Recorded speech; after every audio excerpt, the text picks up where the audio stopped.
Hallelujah. Hallelujah. Hey. Oh.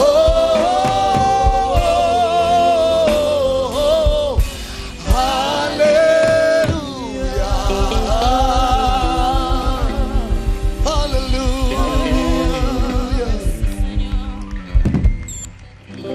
Nous bénissons ton nom, Seigneur.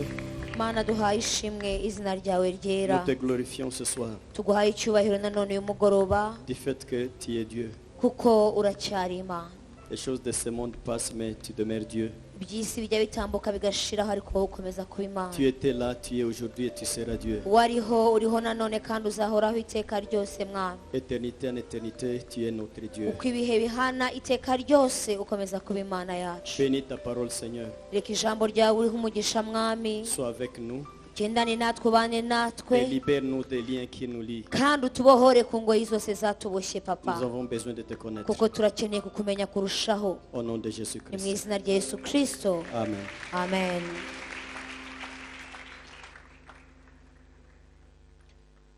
Nous allons lire dans 1 Thessaloniciens chapitre 5, verset 23. Turasoma igitabo cya mbere cy'Abatesaloniki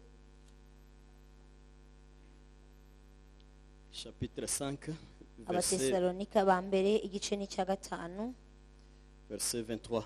murongo ni wa 23. Je préfère toujours la lecture dans notre langue Kinyarwanda. Reka dusome mu Kinyarwanda. Imana y'amahoro ibeze rwose kandi mwebwe ubwanyu n'umwuka wanyu n'ubugingo n'umubiri byose birarindwe bitazabaho umugayo ubwo umwami wacu Yesu Kristo azaza. Amen. Amen. Nous sommes séparés la fois passée en train de parler du lavement spirituel. Ubushize twatandukanye turiho tuganira ku kwisukura ko mu mwuka.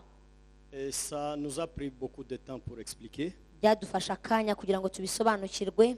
Tout simplement puisque nous tous nous avons eu l'occasion de nous confesser déjà dans la vie. Kubera yuko twe twigize guhabwa amahirwe yo kwatura ibyaha byacu rimwe mu buzima. Au moins chacun ici a eu l'occasion de se confesser. Buri wese ahayigize guhabwa amahirwe rimwe mu buzima bwe byo kugira ngo yature. Mais ce n'est pas vraiment ce que j'enseigne, ce que vous avez fait. Ariko ibyo ndiho nigisha muri iki gihe ntabwo ari biriya twakoze. J'espère que vous vous êtes confessés pour renouer les relations avec Dieu. Ça, je comprends. Mwatuye kugira ngo mwongere musubirane ubusabane n'umwami wanyu. Et ça a été fait, ne vous en faites pas. Ibyo byarakozwe kandi niko biri. Dieu, lui, n'a pas de problème. Kuko Imana yacu nta kibazo ifite. Quand vous reconnaissez la faute commise, Iyo wemera amakosa cyangwa icyaha cyawe, lui pardonne d'un coup. umwami arakubabarira ako kanya. Le problème reste ailleurs. Ikibazo aho ugisanga nta handi. C'est-à-dire, il y a la dimension céleste et la dimension, disons, du Sheol, de chaque péché. Kubera yuko kuri buri cyaha kibayeho mu buzima bw'umuntu habaho urwego rwo kwisi abayemo, hakabaho urwego rw'ijuru, hakabaho n'urwego rw'ikuzimu. Ce que je suis en train d'enseigner maintenant, c'est vous amener à trouver ce que le diable a lié par rapport à votre péché. Icyo ndimo mbasunikira kwiga ubu munsi ni ukugira ngo ubashe gusobanukirwa icyo Satani yakuboheyemo. Ce qu'il a pris et il a mis des chaînes à partir du péché de votre papa. Icyaha yakuboheyemo avuye ku bakubyaye. C'est ça ce que je suis en train d'enseigner. Ibyo nibyo ndimo nigisha. Puisque tu restes bien avec Dieu, mais il y a des choses qui te dérangent. Kuko uko ubayeho uyu munsi ufitanye ubusabane n'Imana, ariko hari ibintu bikubuza amahoro bikuboshye biri inyuma yawe. C'est ça le ministère que Dieu a mis à moi pour amener les gens à comprendre ce qui se passe. Uwo niwo murimo umwami yashyizemo kugira ngo nsobanure cyangwa nsunikire abantu gusobanukirwa uko babayeho. Vraiment, le lavement spirituel est très important. Kwisukura mu buryo bw'umwuka rero ni iby'ingenzi cyane. Ceux qui ont déjà expérimenté ça, ils ont trouvé du succès dans ça. Abamaze kugerageza kwisukura kandi bakabishobora babonye neza yuko bahiriwe.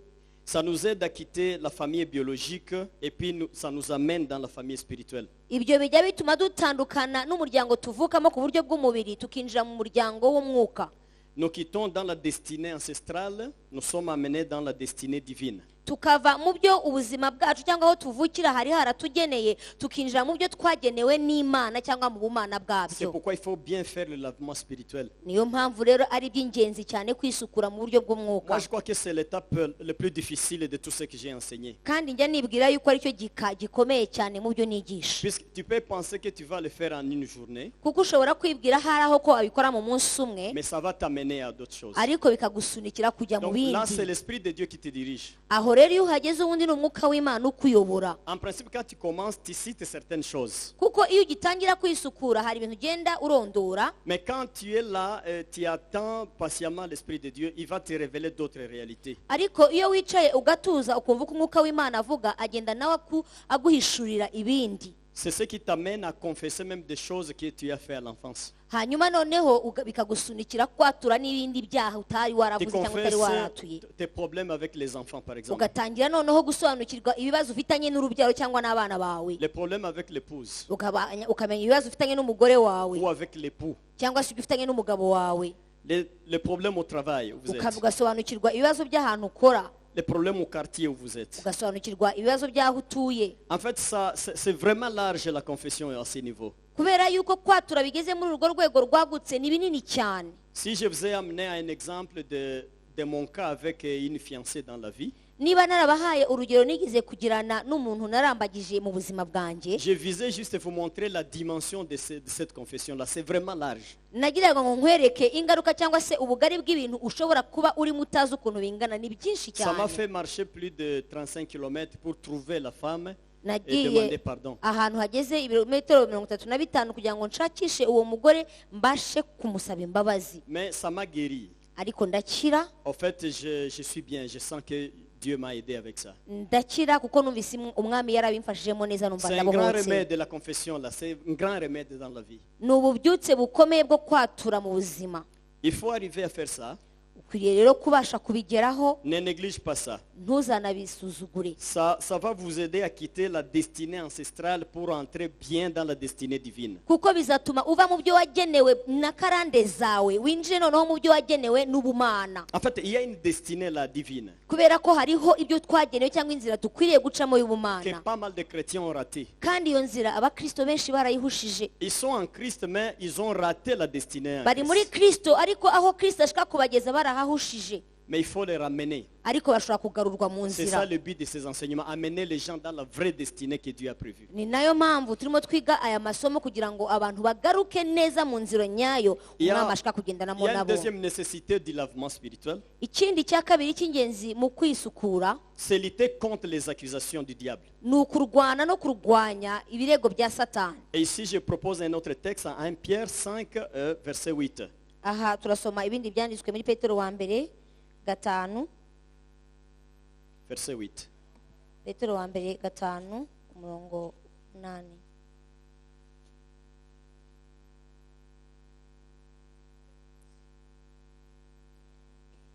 Nous lisons en Kinyarwanda 5, 8. Petero wa mbere 5 umurongo wa 8. Mwirinde ibisindisha mube maso, kuko umurezi wanyu Satani azerera nk'intare yivuga ashaka uwo yaconshomera.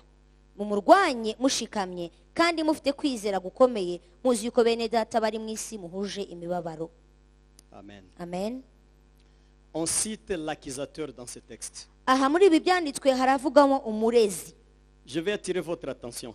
Aha ndashaka ko uhatinda. Je sais que vous êtes là, mais suivez bien. Ndabizi ko turi kumwe ariko nkurikire. Pierre écrit avant Jésus ou après Jésus. Aha Petero arandika mbere ya Yesu cyangwa nyuma ya Yesu?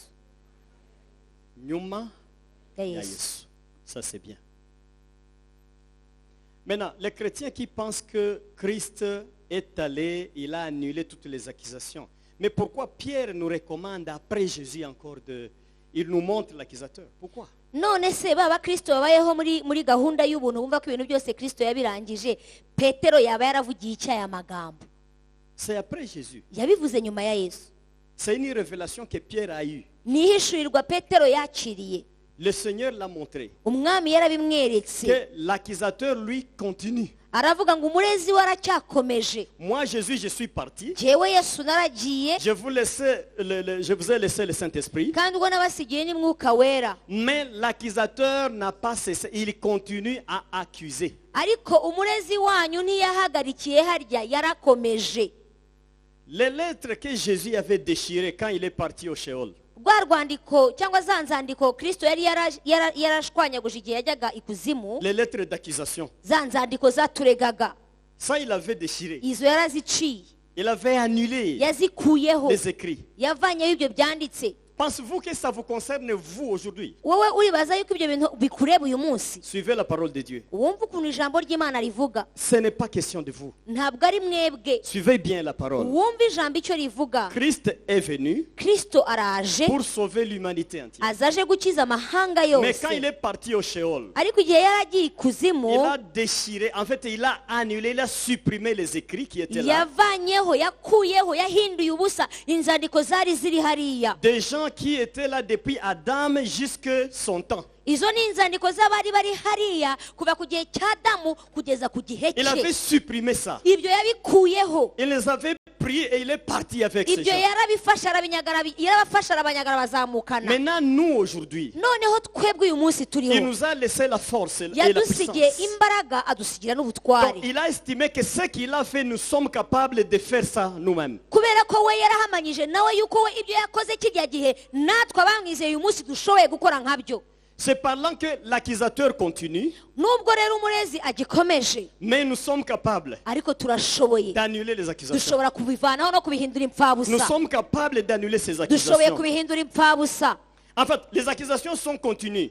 Kuko ibirego birakomeza, C'est continuer les accusations. birakomeza. Mais notre action aussi est permanente. Ariko noneho natwe igikorwa twahawe dushobora gukora kiriho iteka. Nous pouvons détruire tout ce qu'il accuse. Dushobora gukuraho no gusenya no guhindura ubusa ibyo arega. Pas par notre force, mais la force de Dieu avec Ibyo nous. ntitubikoresha imbaraga zacu, ahubwo tubikoresha imbaraga duhawe n'Umwami. Accusation. Ibirego. Là, on voit l'idée d'une plainte au parquet. Aha turabona hari umuntu urimo kurega afite ahantu arega. Qu'est-ce qui se passe? Bigenda biti. Je vais vous expliquer des choses. Ndagusobanurira ibintu. Paul de Tarse. Paul de Tarse. Pawulo w'i Tarusisi, Que vous connaissez maintenant bien, puisque l'apôtre a bien enseigné à Actes des Apôtres. kubera J'ai aimé ça. yuko muramuzi, intumwa yaramuvuze bihagije, Vous connaissez Paul. muramuzi. Mais quand Paul allait à Damas, Igihe yari yegerekeje i Damasiko, il avait des lettres avec lui. yari afite inzandiko, Lettres d'accusation. yari afite inzandiko zirega, Il avait pris ça chez les sacrificateurs à kandi yari Jérusalem. azivanye i Yerusalemu ku mutambyi, Et il était muni de lettres kandi yari yitwaje inzandiko pour aller tuer, kugira ngo ajye kwica, les arrêter, les mettre en chaîne, en prison, les tuer. kugira ngo afate atoteze ndetse afunge. Il avait une mallette de lettres. Yari afite uruhago. Yo. Et Paul s'en va, il va à Damas. Nuko aragenda yerekeza i Damasiko. Mais en route, Jésus le voit. Ageze nzira Kristo aramubona, Il voit l'intention de Paul. abona n'icyo agendereye. Mais pas seulement intention, mais les lettres. Ariko ntiyabona gusa icyo agendereye, abona n'inzandiko yitwaje. Il a battu Paul en route. Amukubitiraho. Paul est tombé, Pawulo aragwa, évanoui. agwa igihumura. Un homme qui était géant, un homme de loi, un homme fort, un intellectuel, mais qui se tourne dans le sol là. Umugabo w'umusore ufite ibigango, uzi iby'amategeko, ubusobanutse, yikubita ahatangira kwigaraguraho. Paul voulait regarder. Pawulo agashaka kureba. En fait, lui ne connaissait pas qui pouvait l'arrêter en route comme ça. Pawulo ntiyari azi ko hari n'umuntu wabasha no kumuhagarika mu nzira. Vous savez pourquoi il ne pouvait pas croire à un pouvoir pour l'arrêter? Muzi impamvu atajyaga yizera yuko hari ubushobozi bushobora kumuhagarika?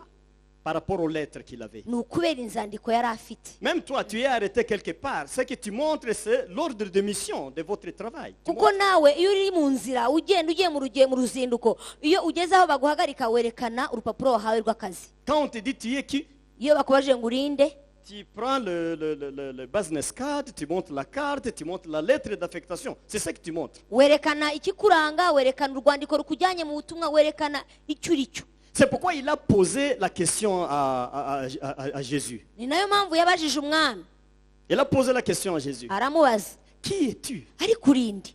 C'est-à-dire, j'ai une permission totale. J'ai toutes mes lettres ici. avec moi. ni nkaho yamubwiye ati ariko se ko mfite uburenganzira busesuye ko mfite n'inzandiko zinjyanye urindi. Mais ce qui m'étonne, hein, Ikijya kintangaza, je ne sais pas si on vous a prêché ou on vous a renseigné où sont parties les lettres que Paul avait.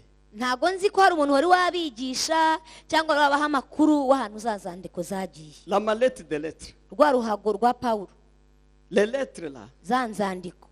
Mais quand il tournait sur le sol, sur la poussière, Igihe yari arimo yigaragura aho ngaho mu itaka, les collègues qui l'accompagnaient, ba bandi bari bamuherekeje ils avaient eu l'idée. bagize igitekerezo. Mais c'est Jésus qui les avait utilisés comme ça. Ariko ni Kristo wabasunikije Ils avaient eu igitekerezo. l'idée. Bagize igitekerezo muri Ils bo, se disaient ceci. bakibwira bati Si l'homme meurt, niba uyu mugabo aramutse apfuye on viendra nous prendre. nitwe bari bufate, Et si on trouve des lettres, kandi nibahasanga izi nzandiko on saura que nous l'avons tué baraza kumenya ko twamwishe puisqu'il était en mission. kuko yari afite ubutumwa agiyemo. Ce que nous devons faire, Icyo dukwiriye gukora aka c'est kanya éliminer d'abord les ni lettres. ukubanza kuzivanaho izi Donc, nzandiko. quand Paul tournait là-bas, Igihe yigaraguraga aho hasi dans la poussière, aho mu ivumbi, ces gens, la première chose, c'est de prendre la mallette, icyabaye icya mbere ni ugufata rwa ruhago prendre les lettres, bagafata za nzandiko déchirer les lettres. bakazica, Et quand les lettres sont déchirées, il n'y a plus d'accusation. Le kuko iyo dossier est zandiko perdu. zimaze gucika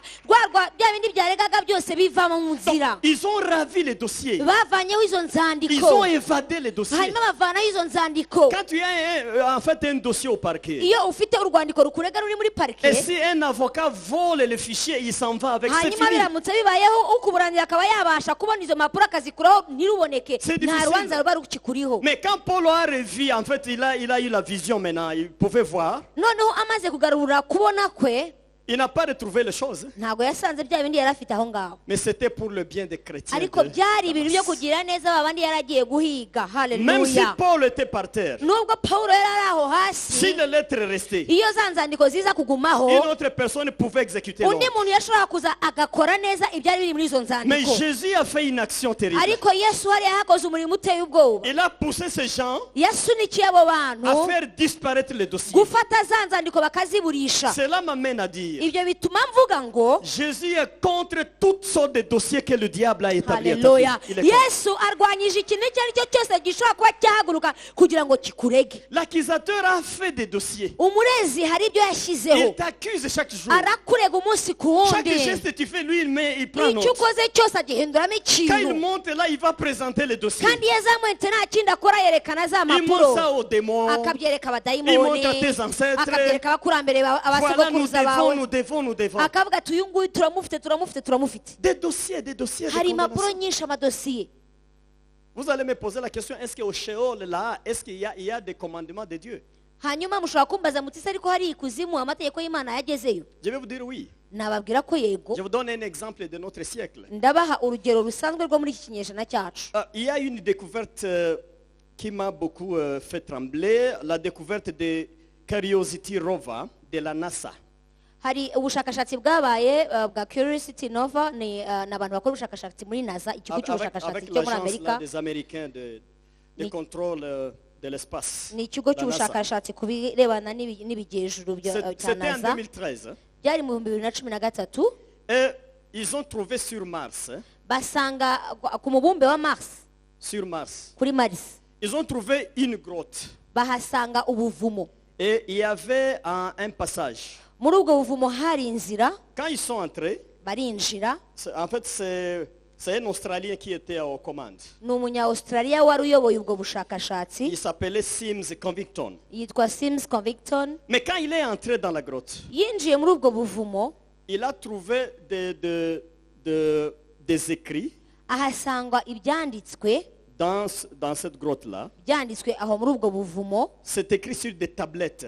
byanditse ku bisate by'amabuye, Sur des tablettes, mais on énumère les 10 commandements de Dieu. ariko ibyo bisate bikagaragaza amategeko 10 y'Imana. Il a vu ça en anglais, Abibona mu cyongereza, il a vu ça en français, abibona mu gifaransa, il a vu ça en hébreu, abibona mu giheburayo, il a vu en Germanie abibona mu kidage, et beaucoup d'autres langues, 12 langues. abibona mu ndimi Mais 12 il a pris des photos. afata amafoto. Covington a pris des photos. Covington afata amafoto. Mais il s'est demandé, mais qui a amené les 10 commandements sur cette planète? noneho atangira kujya yibaza uwazanye amategeko 10 akayashyira ku Qui a amené bisate ça? akabishyira hariya. Les 10 commandements. Amategeko 10. Alors, il a essayé de contacter la terre agerageza kuvugana n'abari ku isi pour savoir qui pouvait être là un jour et installer les commandements dans des grottes comme ça. kugira ngo asobanukirwe uwaba yarabaye yarahageze kugira ngo abashe kuhashyira ibyo bisate biriho ayo mategeko. Mais les recherches ont prouvé qu'aucun homme n'avait foulé le pied là avant lui. ariko ubushakashatsi bugaragaza neza yuko nta wundi muntu wari warakandagiye hariya mbere yuko we hakandagira. Maintenant, la question reste là. Ikibazo kiri aho ngaho, Qui a amené les 10 commandements au Sheol? ninde watwaye amategeko 10 akayageza Sheol Qui a amené? cyangwa ikuzimu? C'est Dieu? Ni Imana Je ne yonyine. sais pas. Ni Imana C'est se le cyangwa ni diable, je ne iki? sais pas. Ni Satani se nabyo Mais ce que je simbizi. confirme, hein, ariko icyo nemeza chez le diable là, kwa Satani hariya il y a les 10 commandements. amategeko 10 arahari. Donc, lui, il vous accuse hein, kuko we akurega à partir des commandements. agendeye ku byo yabonye. Il prend toujours les commandements. aba afite amategeko niyo yitwaza. Il sait que le commandement va le mettre dans le feu éternel un jour. arabizi neza yuko amategeko y'Imana ariyo azatuma ajya mu muriro utazima. Maintenant, il profite de ce même commandement pour battre les gens. ayo mategeko ni nayo yitwaza kugira ngo atsinde cyangwa se akubite abantu. Donc, lui, il est encore là dans les commandements. we aracyari muri ayo mategeko. Tu trompes un peu ton ami, ukabeshya inshuti yawe il prend note. akandika. Et lui sait que non, c'est le troisième commandement. we akaba azi ko ari itegeko rya gatatu Tu fais yishe. l'adultère, il sait que c'est le troisième commandement. ugasambana akaba azi itegeko ari Tu irihe. fais l'idolâtrie, il sait que c'est le troisième wasenga commandement. ibigirwamana akaba azi ari irihe Et tegeko. il constitue un dossier. agakomeza noneho gushyiraho C'est idosiye un kureba. secrétaire qui ne se fatigue pas. ni umunyamabanga wandika ataruha. Il note chaque chose. ahora yandika. Il note beaucoup de choses. arandika ibintu byose. Et il remplit des dossiers, des dossiers, akuzuza des amadosiye dossiers, des dossiers. n'amadosiye n'amadosiye. Si vous voulez comprendre l'accusation, c'est ça le contexte d'accusation. rero niba ushaka gusobanurwa ikirego ni uko nguko biba bimeze. Mais moi, je pense que c'est Dieu qui aurait déposé les 10 commandements au Sheol ariko kuri jye numva Imana ariyo yonyine yashyize ariya mategeko hariya pour avertir au diable kugira ngo amenyeshe na Satani qu'un jour, il aura feu. ko hari umunsi hazabaho umuriro. Il y aura du feu contre lui un jour. hazaba umuriro wo kumutwika. Il y aura du feu. hazaba umuriro. Maintenant, lui déplace l'usage du noneho commandement we agahindura uko amategeko akwiriye et gukoreshwa. continue à écrire des lettres. agakomeza kwandika. Il juge les gens en fonction de la loi de Dieu. agacira abantu imanza akurikije amategeko y'Imana. Vous vous rappelez le cas de Jésus et le diable dans le désert? muribuka Yesu ageragezwa na Satani mu Il butayu. utilisait les commandements. icyo yakoreshaga byari Il disait à amategeko. Jésus, mais il est écrit ceci. Jésus, akabwira Yesu ngo haranditswe ngo. Jésus, il est écrit. Yesu dore handitswe ngo. Donc il nous juge toujours en fonction des commandements ni de ukuvuga Dieu. ngo aducira imanza akurikije iby'amategeko y'Imana. Je crois que je disais à quelqu'un ici, hari umuntu nabwiye hano si tu forniques aujourd'hui, uyu munsi ni ubusambanyi.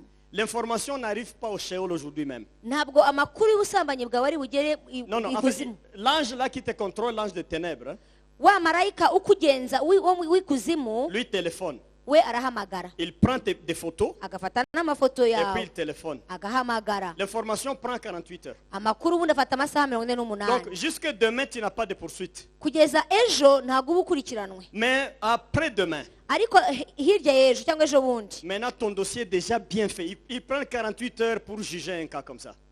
idosiye yawe noneho iba yuzuye neza ko bafata amasaha 48 kugira ngo bagenze icyaha Il cyawe. constitue le dossier. agakora iyo dosiye yawe. Et il prépare des légions pour vous attaquer. hanyuma noneho agategura amarezi yo kugira ngo azaza gutere wowe. Il vous attaque dans l'argent akaguterera amafaranga et dans des maladies. akaguterera no mu burwayi. Souvent les deux là, ça vient de l'adultère. kuko ibyo byombi bijya bizira mu Évidemment, busambanyi. d'autres des petits, les enfants seront adultères, mais d'abord il commence à frapper ton argent si tu as fait l'adultère. ariko ikintu cya mbere burya ajya abanza gukubita ni amafaranga yawe. Donc ils font ça. akabigenza gutyo. Certaines personnes font ça, ils viennent à l'église vite hari abantu rero babikora barangiza bakaza mu rusengero bihuse et ils cyane. trouvent aujourd'hui il n'y a rien. akavuga ngo uyu munsi ko nta kintu gihari. Demain il n'y a rien. n'ejo nta kintu gihari. Même dans le rêve il n'y voit rien. akabona no mu nzozi nta Mais kintu. c'est après demain qu'il y a réaction de Dieu. ariko noneho ejo bundi akaba ari bwo haboneka Donc, uko lui Satani juge, en akora. fait. we Et si je ne vous en arakiteka. faites pas, aucune chose n'échappe à son contrôle. kandi reka mbabwire ikintu kimwe nta kintu kijya kimusoba. Il byose arabibona. note tout. byose arabyandika. Il prend note de tout ce qui se passe. yandika ibintu byose bitambuka. Les paroles que vous prononcez, amagambo watura il en profite. arabyandika. Il va mettre dans le akagenda dossier. akabishyira muri ya dosiye. C'est pourquoi Jésus a vu ça. niyo mpamvu rero yesu Et quand yabibonye il mourait, igihe j'ai yapfaga encore dit cet exemple urwo biblique. rugero njya nduvuga rwo muri bibiliya Les femmes qui pleuraient pour Jésus. ba bagore barimo bamuririra Jésus a dit, ne pleure pas pour moi. arababwira ngo mwindirira Pleurez pour vous-même ahubwo et nimwiririre pour vos enfants. n'urubyaro Parce rwanyu que Jésus voyait devant kuko yesu yabonaga que imbere le rôle hazaza d'accusateur continue. akabona yuko umurezi agikomeje Les akazi accusations ke continuent. ibirego bigikomeje Vous kuba devez byinshi être prêt à combattre les accusations kandi yuko bagomba kuba biteguye kuzarwana n'ibyo et les birego enlever. bakabivanaho Je réponds à une question ici. ndasubiza ikibazo kimwe Maintenant, toi, tu wakibaza te dis, mais je suis maintenant dans l'église beaucoup d'années. noneho ukibwira uti ariko ko maze igihe kinini mu J'ai rusengero confessé ko natuye et là, je continue bien. kandi ndakomeje À l'église, ça va. mu rusengero nkaba mbona Mais bimeze comment il serait neza encore attaqué par le diable pour les accusations? none se ni gute nakomeza guterwa na satana ndega Ta relation avec Dieu, il n'y a pas de problème. Je répète ubusabane encore. bwawe n'imana nongere mbikubwire nta Tu as des kibazo problèmes au niveau d'accusation. ikibazo gihari ku buzima bwawe ni Les mêmes péchés ikibirego que tu as confessés, cya cyaha wihannye il y a encore d'accusations. haracyari ikirego cyacyo Toute matière qui concerne le Sheol, ikintu icyo ari cyo cyose kigize ikuzimu c'est toi. ni wowe C'est toi qui devrais aller arranger ces choses. ikintu cyose kikureba kiri kuzimu ni wowe ukwiriye kugenda ukagihindura Donc, Jésus t'a muni de manière que tu sois capable toi-même d'aller arranger le problème de Sheol. yesu Toi-même. yaguhaye imbaraga aragukuza aguha n'ubushobozi n'ubutware bwo kujya ikuzimu kugira ngo icyo kintu ugende ubanza ugikemure Donc il a laissé l'armement à l'église. Hein. yasize intwaro zihagije azisigiye itorero Il a donné des munitions chrétiennes yatanze intwaro n'ububiko bw'intwaro bwinshi ku afin qu'ils bakristo soient capables eux-mêmes d'aller dénaturer les dossiers qui sont là. kugira ngo bo ubwabo bagende banyage satani ibyo ngibyo byose afite Chose que les chrétiens n'ont pas accepté. ibyo nibyo abakristo Ils batemeye n'ont pas compris ça. nta nubwo Et ils se babisobanukirwa laissent dans la vie comme ça. ahubwo baguma bari aho tu Avec Jésus, ils sont bien. kuri yesu nta kibazo gihari Mais avec les choses du monde, vraiment, tout ne marche pas. ariko byagera mu rwego rw'isi n'imibereho isanzwe ibintu byose bigapfa Mais c'est simple. ni ibintu byoroshye Tu es accusé. hari ahantu uregwa Écoute-moi. umva Pourquoi Dieu ne descend pas chaque fois pour barrer l'accusation? kubera iki noneho imana itururukira buri kanya kuza kuvanaho ikirego D'abord, il sait que tu as grandi. nuko izi ko ukuze ushyitse Après le travail de Jésus à Golgotha, il sait que les chrétiens sont capables de faire. nyuma y'igikorwa cyo kumusaraba igorogota azi ko umukristo ashoboye kugira icyo yimarira Il sait qu'il t'a donné toute la force pour y aller. azi ko yaguhaye ubushobozi bwose bwo kugira ngo ubashe kujyayo Alors, il ne descend pas là où tu peux descendre. ntabwo rero we ahora amanuka ahantu wowe ushobora kumanuka Il peut descendre quand tu as échoué, tu es au bout des forces, là il peut venir. ashobora kumanuka iyo abona watsinzwe waneshejwe nta mbaraga ugifite aho araza Mais il a toujours confiance qu'un jour tu feras du bien. ariko we ahora yizeye yuko hari ikintu wabasha kwikorera Alléluia. haleluya Même ici où vous êtes, hein, n'aha turi vous savez comment Dieu réfléchit. Hein. dore ukuntu imana itekereza Il est toujours sûr que maman telle fera des exploits. ihora yizeye ko umubyeyi runaka ari bukora ibikomeye Dieu sait que tel papa fera d'exploits. azi ko papa runaka ari bukora ibikomeye Les années passent. imyaka igatambuka Tu ne fais pas d'exploits. agasanga nta bitangaza Mais ukora il est gêné un peu. hanyuma ikabura amahoro Mais il garde la foi que tel fera les exploits. ariko akomeza kugira ibyiringiro by'uko umuntu runaka ashoboye gukora Donc, ibi il ngibi t'attend toujours que tu ahora feras des choses. agutegereje aguteze amaso ko hari icyo wakora Et réellement, tu feras des choses. kandi ni ukuri uzagira icyo ukora Accepte la parole de Dieu, tu feras des choses. uzakora ikintu hari icyo uzakora akiri iryo jambo La patience de Dieu n'est pas inutile. Réellement, tu feras des choses. kwihangana kw'imana yawe ntabwo ari ukubusa hari ikintu uzakora Tu as la force avec toi. kuko ufite imbaraga wambitswe Tu as la puissance qu'on t'a kandi donnée. ufite ubutware ugendana nabwo Mais une puissance que tu n'as pas bien utilisée. ariko ni ubutware utigeze ukoresha uko Tu n'as bikwiriye pas bien utilisé la puissance. ntabwo wakoresheje ubwo butware uko bikwiriye Et pourtant, tu l'as. nyamara urabifite Alléluia. haleluya Donc, nous devons savoir que nous avons l'accusateur. tugomba gusobanukirwa no kumenya iteka ryose ko hariho umurezi Et le lavement est vraiment important. hanyuma noneho kwiyuhagira cyangwa se kwisukura bikaba ari ibintu by'ingenzi Les 3 jours ici, je reçois beaucoup de coups de téléphone de chez vous là. iyi minsi maze aha nigisha abantu barampamagara cyane Et il y a beaucoup de choses qui se passent parmi vous. hari abantu benshi barimo barahura n'ibintu Il byinshi y a beaucoup de choses qui se passent hari ici. ibirimo kuba mu bantu hano D'autres choses, j'ai l'habitude d'entendre. ibindi ni ibintu nsanzwe numva n'ubusanzwe Mais je suis content pour une chose d'abord, très content. ariko hari ikintu kimwe cyanejeje cyane Il y a quelqu'un ou quelqu'une ici hari umuntu wambwiye hano qui prenait le vin chaque jour. yahoraga anywa umuvinyu malgré la prière à l'église, malgré quoi, il doit prendre une dose là du vin. agasengerwa akaza mu rusengero ariko akumva agomba kukanywa tu. Mais je sens la joie, pourquoi? Impamvu rero nezerewe ni iyihe? Cette personne m'a témoigné. Yarampaye ubuhamya, Elle a entendu la prédication ici. yumvise inyigisho hano, Et le vin a pris beaucoup de temps dans sa vie. kuko Beaucoup de temps. ubundi umuvinyo wari umaze, divayi yari imaze gufata igihe kirekire mu buzima bwe, Mais le jour où il a entendu la prédication, ariko noneho yumvise inyigisho il a complètement arrêté. arabihagarika neza neza. Elle a arrêté. Ahagaritse, Et les enfants se posent la question, noneho abana batangira kwibaza, cette fois-ci, noneho si ubu noneho cette fois-ci, ubu noneho qu'est-ce qui se passe? byagenze biti? Je voulais vous dire, Icyo nashaka kuvuga, il y a la puissance de Dieu qui est ici, hari imbaraga z'Imana ziri muri twebwe, avec nous tous. muri twebwe kuri twese, Et cette puissance marche ici. kandi ubwo izo mbaraga zirimo ziragendagenda ahangaha. Reçois par la foi, il y a la puissance de Dieu qui est. Wakire mu kwizera kuko hari imbaraga z'Imana ziri hano. Haleluya. Je sais qu'avec la puissance, les démons là de vin a sauté. Nzi neza ko ubw'imbaraga umudayimoni wa divayi yarasimbutse aragenda. Il y a des gens qui ont senti même des menaces de ces démons, ici même. Hari abantu hano batewe n'abadayimoni bumva barimo barabamerera nabi hano.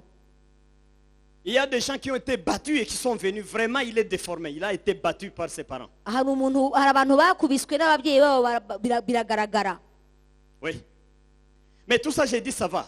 Ariko ntacyo. Si tu es déformé comme ça la nuit, Niba ufite ibyo bibazo ubu ngubu puisqu'ils t'ont tabassé, kuko wakubiswe cyangwa se wakugiriwe nabi, maintenant tu vas guérir. ubu rero noneho ubwo ugiye C'est la gukira, voie de la guérison. kubera ko ni inzira yo gukira. Hallelujah. Haleluya. Mais pourquoi on est battu? Kuki dukubitwa? Pourquoi on est battu? Kuki dukubitwa?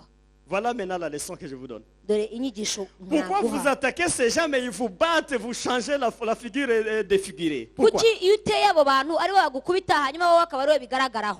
Quand vous trouvez un cas comme ça, Nubona ibintu bisa nk'ibyo, c'est que le lavement spirituel n'a pas été fait comme il faut. nuko urwego rwawe rwo kwisukura rutakozwe uko rwari rugombye kuba Alors, rukozwe. lui, il regarde dans ses jumelles, We arareba muri jimeri ze, il regarde là où tu n'as pas fait, hanyuma akareba neza aho utakoze, là où le dossier reste là. akareba aho idosiye ikigaragara, Alors, il attaque à partir de ces dossiers-là. agaterera aho ngaho. Et quand l'ange de Dieu va intervenir, Hanyuma marayika w'Imana yaza aje le gutabara, diable dit, tu ne passes pas ici, satani akavuga ngo ahantu tu ntuhace, ne passes pas ici. ntunyure hano, Regarde son dossier, dore ibye, il avait fait ça, dore ibyo yakoze. c'est pourquoi nous sommes en train de le Niyo battre. mpamvu turimo turamukubita. Maintenant, là, l'ange, vraiment, il prend distance. Icyo gihe marayika arahunga. C'est comme ton enfant qui vient de voler à l'extérieur. Ni nk'umwana wawe umaze kwiba ahantu Réellement, ton enfant a volé. yibye, Et il vient comme ça. akaza On guhungiraho, vient le prendre. bakaza Et on kumufata, trouve ce qu'il a volé. bagasanga n'ibyo yibye biri aho ngaho. Tu as vraiment la force de le défendre. Ubasha kumuvugira? Répondez-moi. Wamuvugira? Tu as la force de le répondre. Ubasha kumurengera? Répondez-moi. Munsubize. Vous avez la force de défendre un enfant voleur. Ubu ugifite imbaraga zo kumukiza cyangwa Il zo a volé kumurengera? 10 000 là-bas. Atwaye ibihumbi 10 Et il hariya, vient à la maison. aje yirukanka Le aragusanga, propriétaire d'argent vient. hanyuma nyine amafaranga Et réellement, akaza, vous trouvez l'argent dans la mugasanga poche de amafaranga l'enfant. acyafite mu mufuka. Est-ce que vous défendez l'enfant avec Uwo force? mwana ubwo ngubwo wamurengera? C'est ça le problème avec Dieu. Icyo nicyo kibazo kiri no Le ku diable, mana. il relève l'accusation. Satani azamura Il ikirego dit Dieu, pas question. akavuga ngo mana ntubizemo, Même si moi je suis perdu. nubwo jyewe narembutse, Mais ces gens ne doivent pas faire ça. ariko uyu nguyu nabagomba gukora ibi ngibi noneho. Voilà, il a fait ceci. Dore ibyo yakoze, Et j'ai un dossier. kandi mufite Regardez impapuro les photos. birebere amafoto, Laisse-moi dore les battre ibihamya encore. byose, nawe reka Et mukorere. devant les yeux de Dieu, il te donne encore de Imbere force. y'Imana, Imana ikurebera ugakubitwa, Et toi, tu es en train de dire, mais Dieu, jusque quand? Dieu, jusque quand? Non! ugatangira kuvuga ngo ariko mana ibi bizaba kugeza ryari? Quand il reçoit encore des frappes à ce niveau-là, Iyo rero ugikubitwa muri urwo rwego, tu dois revenir dans le lavement spirituel. urongera ukagaruka mu kwisukura, Revenez dans le lavement. ugasubira inyuma ukisukura, Allez même dans les péchés que les ancêtres ont commis dans le passé. ugasubira no mu byaha bya ba sogokuruza ukabyihana, Citez les péchés des ancêtres.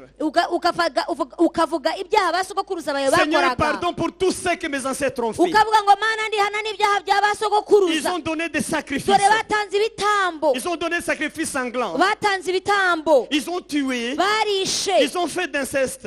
bakoze amahano, Ils étaient des gens jaloux. bari abanyeshari Ils prenaient des dettes et ils ne payaient pas. bafataga imyenda ntibayishyure Ce sont des gens qui se battaient bari n'importe abantu où. b'abarwanyi Des gens conflictuels. bari abantu bahoranaga Des gens impaka problématiques. bari abantu bahorana ibibazo Seigneur, je demande mwami pardon pour tout ndakwinginze ça. mbabarira no kuri ibyo Purifie-moi par ton sang, ongera Seigneur. unyeze Je unyoreshe ne suis amaraso pas digne yawe à cause de ça. kuko sinkwiriye kubera Le ibyo diable m'attaque à cause de ça. satani arimo aranteza ibyo Tu reviens en arrière même. usubira inyuma Ta prière, toi, isengesho ryawe ne wowe pourra pas enlever ces gens-là au Sheol et les amener au ciel comme pensent les catholiques. C'est pas vrai. ntabwo iryo sengesho wihaniye abo basogokuruza bawe rizabavana aho ikuzimu ngo ribajyane mu ijuru nk'uko abakatolika babitekereza L'idée de purgatoire chez les catholiques, iyo batekereza cyangwa bavuga purgatori c'est-à-dire vous pouvez prier pour quelqu'un qui est mort ni ugushaka kuvuga ko wasengera umuntu yari et vous yarapfuye allez étancher ses péchés. hanyuma ukavanaho ibyaha Et il bye peut quitter maintenant le purgatoire noneho akava muri purgatori pour entrer au paradis. akajya muri Mais paradizo moi, je crois que c'est la tradition catholique. ariko mvuga ko ari umuco cyangwa se ari C'est la kamere tradition catholique et non la Bible. La Bible ne ntabwo dit ari pas ça. bibiliya ibivuga gutyo Quand on meurt, c'est fini. iyo upfuye biba On a deux birangiye choix. haba hari Soit tu es ibintu au bibiri Sheol, ujya ikuzimu soit au paradis. cyangwa ukajya muri Et les paradizo gens du paradis volent vite et ils s'en kandi vont abantu là. bagiye muri paradizo baraguruka barihuta Quand tu vois cyane l'âme de quelqu'un qui quitte le corps, iyo ubona ubugingo bw'umuntu bumuvamo c'est en vitesse terrible. ubona byihuta cyane Ça sort vite et ça sort, ça birihuta passe. cyane bigahita bigenda Celui qui va au Sheol, ariko noneho ujya ikuzimu il prend des minutes là. amara Il umwanya prend des minutes là. atindaho Et les démons viennent le prendre. abadayimoni bakaza Quelle sorte de démons? abadayimoni Les basa membres bate de sa famille ni abo mu muryango we qui sont baza déjà morts. bari C'est eux qui barapfuye viennent le nibo prendre. baza kumufata Ils ont des corbillards baza bafite amamodoka atwara abapfuye et ils mettent leurs enfants là-bas. bagashyiramo abana babo Ce sont des brouettes. biba ari nk'ingorofani Des brouettes vraiment. Ils ingorofani mettent les corps là-bas. bagashyiramo imibiri Et y'ababo ils disent, nous sommes ta famille. bakavuga ngo nitwe muryango wawe Ça c'est ton grand-père. uyu ni sogokuru Tu connais ese celui-ci. wari umuzi Et ils frappent encore. kandi bakagukubita Ils te frappent bakongera et bakagukubita ils t'amènent doucement bakakujyana buhoro buhoro au Sheol. bakakujyana Il y a deux ikuzimu choix. hari rero guhitamo La kubiri prière ne peut pas enlever quelqu'un au Sheol pour l'amener au paradis. Jamais. C'est dans le ntabwo paradis. isengesho ryavana umuntu ikuzimu ngo rimujyane muri paradizo C'est pas ntibibaho prévu dans la Bible ça. muri bibiliya ntaho biteganywa Mais prier contre les péchés des ancêtres, ariko gusenga wanga ibyaha bya ba sogokuru ça c'est dans la Bible. ibyo biri muri Il y bibiliya a beaucoup de versets. hari imirongo myinshi Je n'ai cyane pas prévu un verset clé en Jérémie, ntabwo hari umurongo twagenderaho muri yeremiya mais le verset là, ceux qui ont pris les 15 copies que j'avais des livres, abafashe bya bitabo bamaze kubitwara vous verrez des versets qui montrent comment Jérémie priait. murabona ukuntu yeremiya yasengaga Jérémie a dit ceci: yeremiya aravuga ngo Dieu notre Père, mana data pardonne tous les péchés que mes ancêtres ont commis. mbabarira tubabarira ibyaha byose basogokuruza Puisque je bakoze suis ravagé comme ça à cause de ces péchés-là. kuko ndi gukubitwa n'inyanda babazwa n'inya kubera ibyaha Alors, byabo il demande pardon pour ces péchés pour éviter les conséquences. C'est ça. we arasaba imbabazi z'ibyo byaha kugira ngo avaneho ingaruka zabyo Je répète, quand vous avez des frappes, iyo rero ukubitwa il faut revenir dans le lavement. ujye ugaruka wongere Allez dans les wisukure péchés des anciens. noneho ujye mu byaha basogokuruza bagiye bakora Surtout que tu as déjà fait l'enquête. kubera ko umaze kugenda usuzuma Tu connais déjà ce qu'ils faisaient. uzi ibyo bakoraga Tu dois demander pardon pour ce qu'ils faisaient. noneho ugasaba imbabazi z'ibyo bo bakoraga Pour toi-même. kugira ngo wowe wirinde Quand tu demandes pardon, qu'est-ce qui se passe? iyo rero usabye imbabazi bigenda bite Qu'est-ce qui se passe? bigenda bite Les dossiers qui sont là, za mpapuro cyangwa ya madosiye ari aho les dossiers évadent un à un. impapuro zigenda zivanamo rumwe Au fur et à rumwe mesure tu demandes pardon. uko ugenda usaba imbabazi Le sang de Jésus va annuler ces dossiers. Les dossiers vont quitter un après l'autre. Les dossiers disparaissent. amaraso ya yesu aragenda akajya aho ngaho akagenda aburizamo akuraho cyangwa asiba buri rupapuro noneho bakagenda babura urupapuro Et à rwanditseho un moment, le ibyawe diable, hanyuma bikazagera ahantu satani quand il voudra te frapper, ashatse il kugukubita doit chercher dans la farde. ashakisha mu ibahasha Mais il trouve dedans, il n'y a rien. agasanga nta kintu kirimo Il n'y a rien. agasanga nta kintu Là, kirimo l'accusation est nulle. kubera yuko ikirego kiba gihinduye Mais si ubusa le démon vient, ariko umudayimoni or il yaje n'y a pas d'accusation. agasanga nta kirego Vous kirimo savez comment le démon te trouve? uzi ukuntu umudayimoni agusanga Il te trouve comme un flanc de feu, asanga umeze nk'ikibatsi cy'umuriro comme du feu. agusanga umeze nk'umuriro Donc tu as du feu avec toi, waba toi-même tu es wahindutse fait. ikibatsi cy'umuriro Et tu es en train de lancer du feu. urimo woherereza umuriro Et quand il voit gusa ça, il dit, c'est iyo abonye difficile. umuriro aravuga ati ibi ntabwo C'est byoroshye difficile. Il n'y ntibyoroshye a plus d'accusation. kuko nta kirego Nous devons agifite faire l'effort avec notre Jésus-Christ tugomba gukora ubushoboka pour byose hamwe na annuler kristo toutes yesu sortes de dossiers que le diable a fait. kugira ngo tuvaneho ibirego byose satani adufiteho Les dossiers de nos ancêtres. tukavanaho ibirego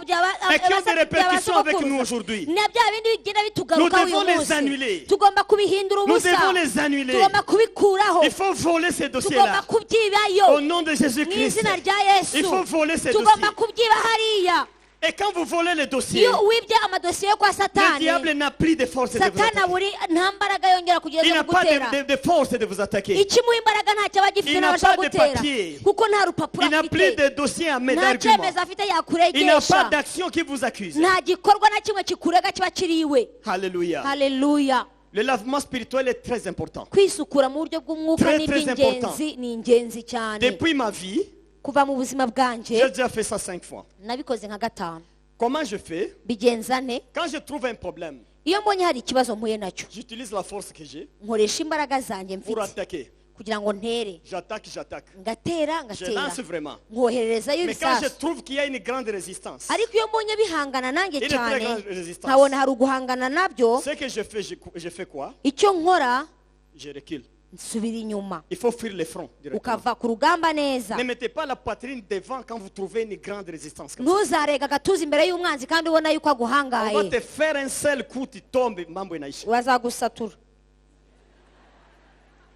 Quand tu trouves une grande résistance dans l'attaque, iyo usanze umwanzi akanyaraye hariya hirya tu trouves une grande résistance. ukabona arahagaze cyane arakuzibira inzira Tu attaques, ugatera la femme tombe malade. ukabona umugore On ararwaye l'amène à roi Faisal. bakamujyana kuri Faisal Demain, l'enfant, ejo umwana on akarwara l'amène. Tu bakamujyana commences à téléphoner le membre, venez m'aider, je suis en ugatangira difficulté. guhamagara abantu utabazana byankomeranye Là, il faut laisser l'attaque. aho ngaho urahagarara Revenez ugasubira inyuma dans le lavement. ukaza ukisukura Laisse le front. ukareka ku rugamba hakamera uko habaye Abandonne le front. va ku rugamba vaho Tu risques un problème. kubera ko wahura n'ingorane Rentrez. banza usubire inyuma gato Rentre encore dans le lavement. wongere wisukure Lavement. wisukure Lavement. wisukure Lavement. wisukure Lavement. wisukure Lavement. wisukure Quand tu vas quitter le lavement, hanyuma numara kwisukura neza tu t'engages maintenant. wongere winjire Souvent, kenshi quand tu viens de lavement, iyo ugarutse uvuye Non, non, kwiyoza non, non, neza oh, Alléluia! haleluya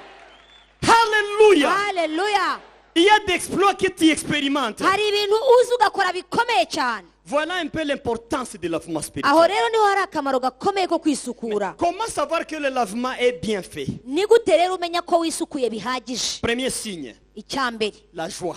wumva umunezero En fait, vous terminez le lavement, vous sentez une joie incomparable. umara kwisukura ukumva ufite umunezero utabona Vous ikintu sentez que ugereranya vous nacyo êtes très bien. wumva ubohotse C'est cyane comme si vous avez maintenant tout avec vous. wumva ibintu byose wabyigaruriye Ça, c'est le premier signe. hein. icyo ni ikimenyetso cya mbere Le second signe, hein, icya kabiri c'est la paix du cœur. ni amahoro yo mu mutima Vous avez d'abord la joie, urabanza ukagira mais aussi vous umunezero avez la paix. ariko ukagira n'amahoro Vous vous sentez à l'aise. ukumva uguwe neza C'est comme si vous n'avez pas de problème. ukumva ni nkaho nta kibazo na kimwe ufite Et c'est comme si vous n'avez pas peur des problèmes à venir aussi. kandi ukumva ni nkaho nta n'ikibazo cyaguhanga Paix du cœur. wumva ufite amahoro yo avez mu la paix mutima du cœur. wumva uguwe neza Là, vous n'avez pas encore l'argent, des maisons, de quoi combien. Non, non, non, c'est au niveau du cœur d'abord. aho ngaho que ça se nturagera mu passe. by'ubutunzi ngo ugire amafaranga n'amazu n'ibindi oya La paix du cœur. wifitiye amahoro yo mu mutima wawe Troisième chose, hein, icya gatatu les pardons.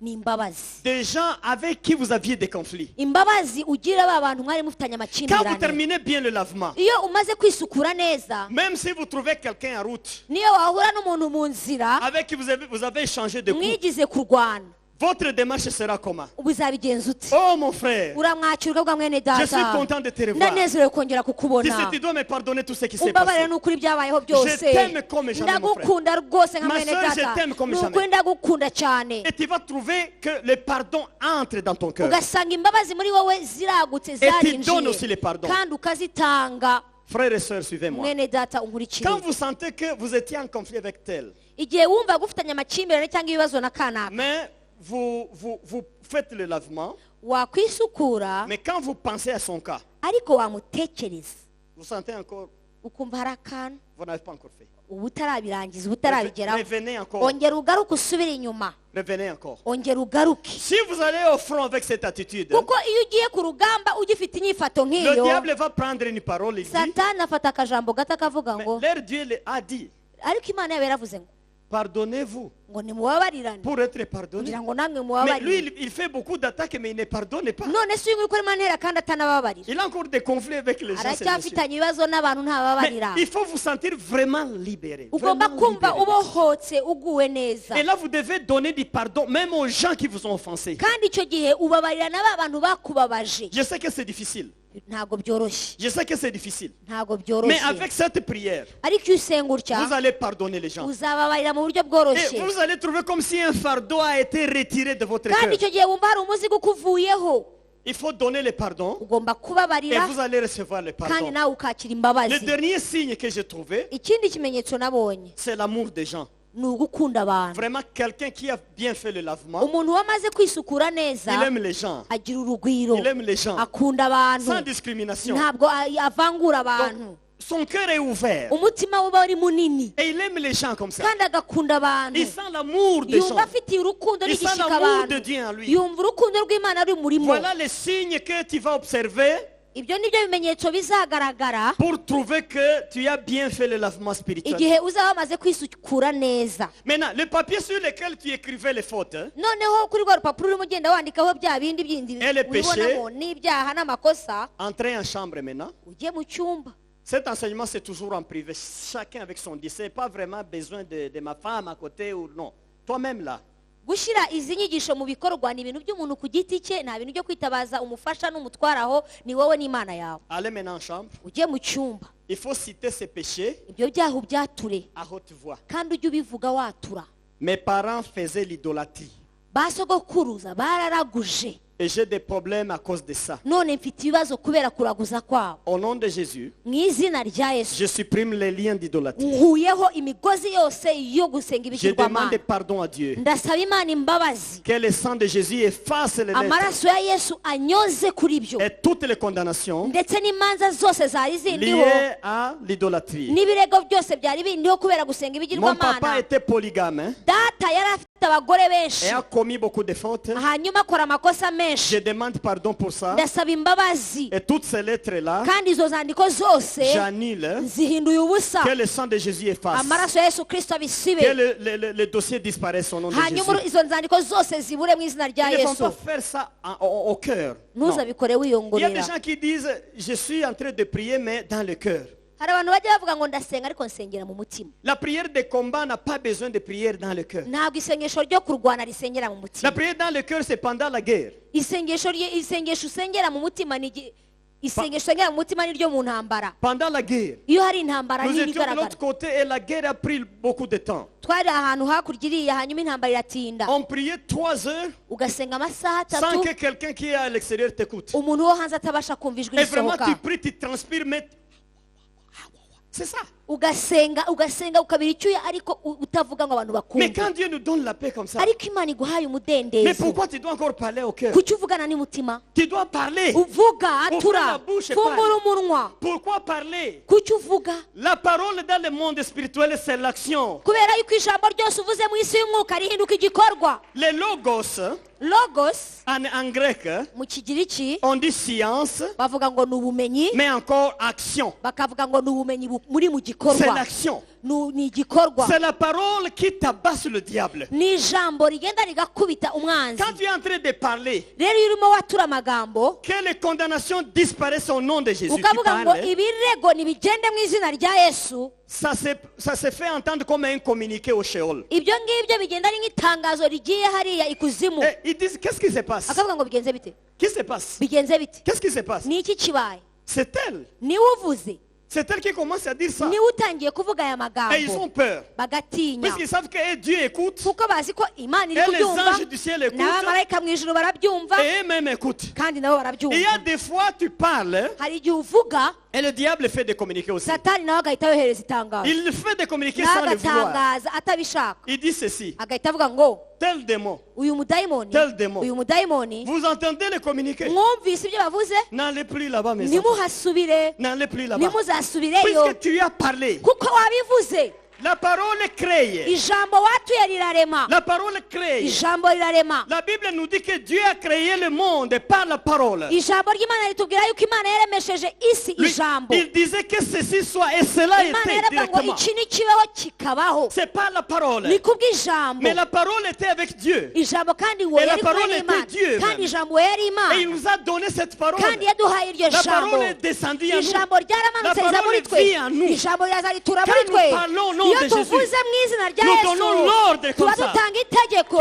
Ceci doit cesser maintenant. ibyo ngibyo bigomba guhagarara Ceci doit cesser ibi maintenant. nibihagarare Ce dossier doit quitter ibi maintenant. bigomba kuvaho À partir d'aujourd'hui, uhereye none moi et mes enfants, jewe n'abana ce dossier banjye doit iyi disparaître. dosiye igomba Il faut kutuvaho parler, ugomba il faut kubyatura parler, ugomba il faut kubyatura parler, ugomba il faut kubyatura parler. ugomba kubyatura Quand vous avez fini à iyo parler, umaze kuvuga il faut prendre le dossier maintenant, ugomba gufata dosiye mettez-la, ukayishyiraho cherchez l'allumette, ugashaka vous ikibiriti faites l'action de foi, ugakora igikorwa cyo mu L'action kwizera de foi. ugakora igikorwa cyo vous kwizera dites j'efface tout ce qui se trouve sur ce papier. ukavuga ngo ibiri kuri urupapuro byose ndabishongeje Ça cyangwa doit ndabisiga. s'effacer même chez le diable. uko bisibama kuri urupapuro bihinduka Chez les umuyonga ancêtres, ça s'efface bihinduke aujourd'hui. n'hariya no kwa basogokuruza bibuko Partout il y a accusation, ça s'efface ahari aujourd'hui. ikirego hose hasibame Et tu mets l'allumette. ukacana Tu remercies le hanyuma Seigneur. ugashima imana Voilà ce qu'il faut faire avec le ibyo nibyo lancement. ugomba gukora iyo urimo urisukura Quand tu réalises comme ça, iyo ubigenje gutyo le diable n'a plus de force. satani acika C'est imbaraga que tu as brûlé comme ça, ibyo watwitse utyo d'utiliser les mêmes arguments. ugakoresha izo mpamvu Non, ntashobora non. kongera kuzikoresha Il ne peut pas utiliser les mêmes arguments. ntabwo yakoresha izo Il mpamvu regarde le dossier. agumana iyo dosiye C'est vide. agasanga nta kintu Il n'y a kirimo rien. nta kintu kirimo Personne ne peut t'appeler au parquet sans dossier. nta muntu waguhamagara Personne. muri parike nta kirego gihari Personne. ntawe Et s'il insiste maintenant, nanagerageza c'est gutinda là que Dieu descend. aho maintenant. niho imana Voilà. iza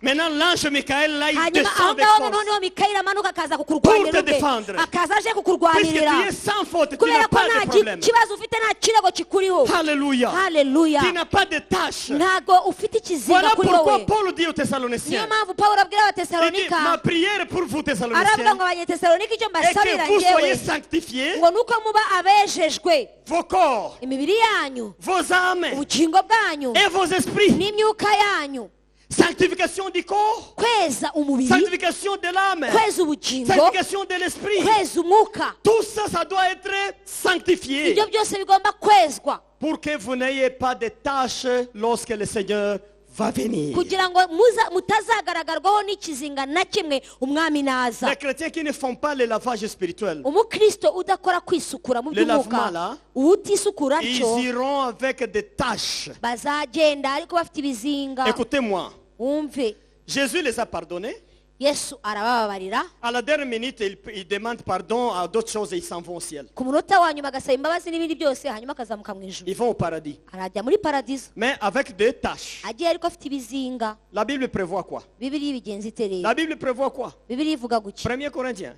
abakorinto ba mbere À la venue de Jésus, ngo mu kuza kwa yesu il va se mettre quelque part dans l'air. bazahagarara mu bicu Il va inviter l'église. azahamagara Par la itorero voix de la trompette. akoresheje ijwi ry'impanda Les morts seront ressuscités. hanyuma abapfuye bazazuka Ils vont trouver le Christ en l'air. bazasanga kristo bazasanganira Ils seront kristo mu ressuscités kirere les premiers. nibo bazazuka mbere Les vivants, hanyuma bariho ils seront transformés en bazahindurwa un clin d'œil mu kanya nk'ako pour guhumbya rencontrer kugira ngo bahure Jésus dans l'air. na kristo mu Ils kirere auront toujours des tâches. bazaba bagifite ibizinga Toujours des tâches. ibizinga Maintenant, on nous dit qu'il y aura du feu. ariko bakatubwira ngo hazaba hari umuriro Il y aura du feu. hazaba hari umuriro Il y aura du feu. hazaba hari umuriro Et le feu, on va mettre là. uwo muriro uzashyirwaho Jésus d'un côté, yesu ajya uruhande l'église de rumwe l'autre côté. itorero rye rigiye ku Et ruhande on va rumwe demander aux gens de passer. hanyuma bajya babwira abantu ngo bace mu Pourquoi muriro vous allez passer dans le kuki feu? bazaca mu muriro Pourquoi vous allez passer dans le feu? kuki bazaca mu muriro nanone C'est nos tâches, ni ukubera ibyo des bizinga problèmes que vous n'avez ni pas, bya bibazo utasukuye ni d'accusations. bya birego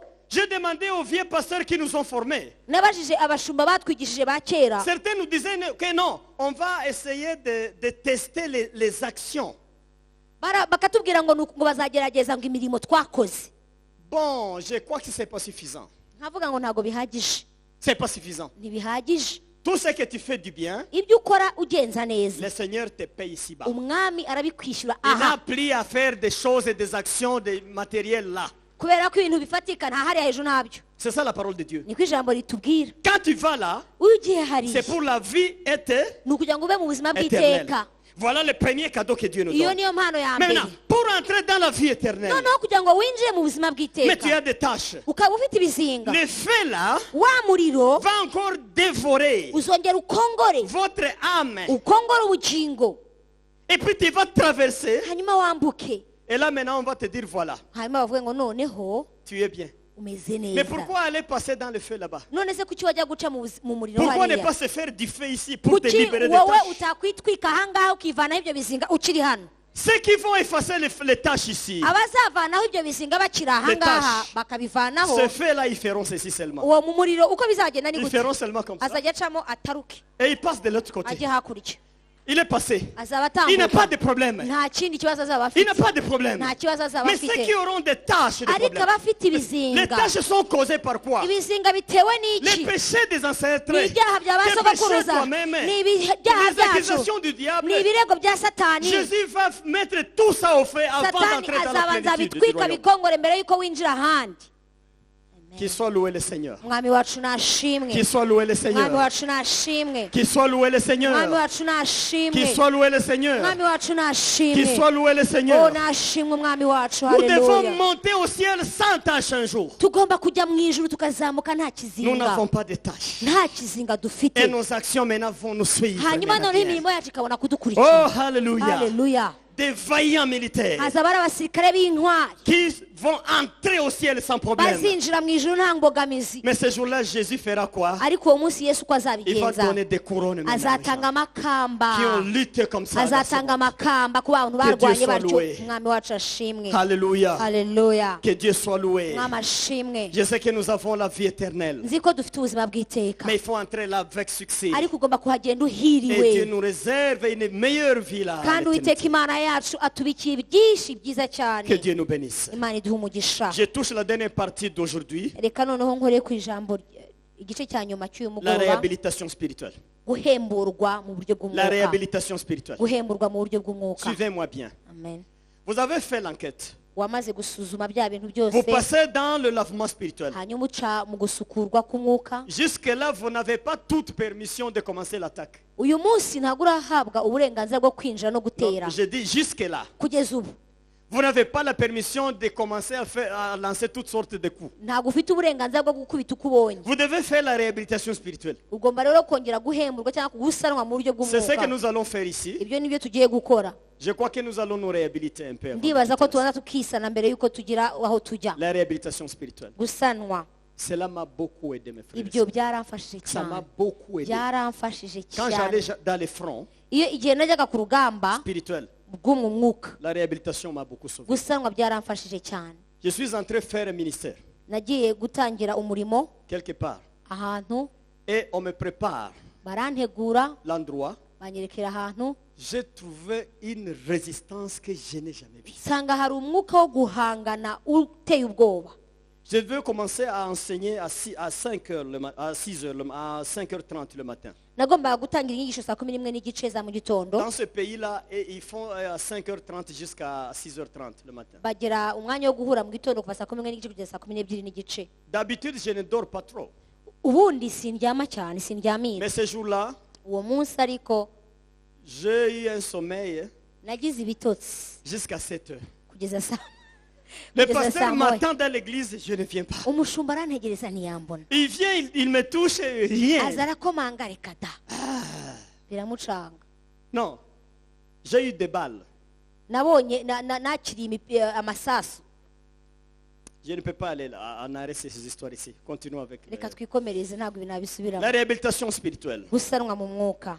Pourquoi c'est réhabilité spirituellement? kuki rero gusanwa mu buryo Que veut bw'umwuka? dire réhabilitation spirituelle? ubundi gusanwa mu mwuka ni iki? Réhabilité, c'est-à-dire j'étais détruit. ni ukuvuga ngo ubundi nari narasenyutse. C'est comme une maison avec l'ouragan, les tôles se sont envolées, un mur tombé, c'est ça. ni nk'inzu wasanga serwakira cyangwa umutingito byaje bikayikubita, hanyuma amabati akaguruka n'ibikuta bikagwa. Maintenant, on parle de réhabilitation quand on vient remettre les tôles, le mur, tout c'est ça la réhabilitation. hanyuma tukavuga gusana igihe umuntu agarutse agasana ibibambasi akongera agashyiraho n'amabati. Et moi, je sais que spirituellement, nous avons été battus.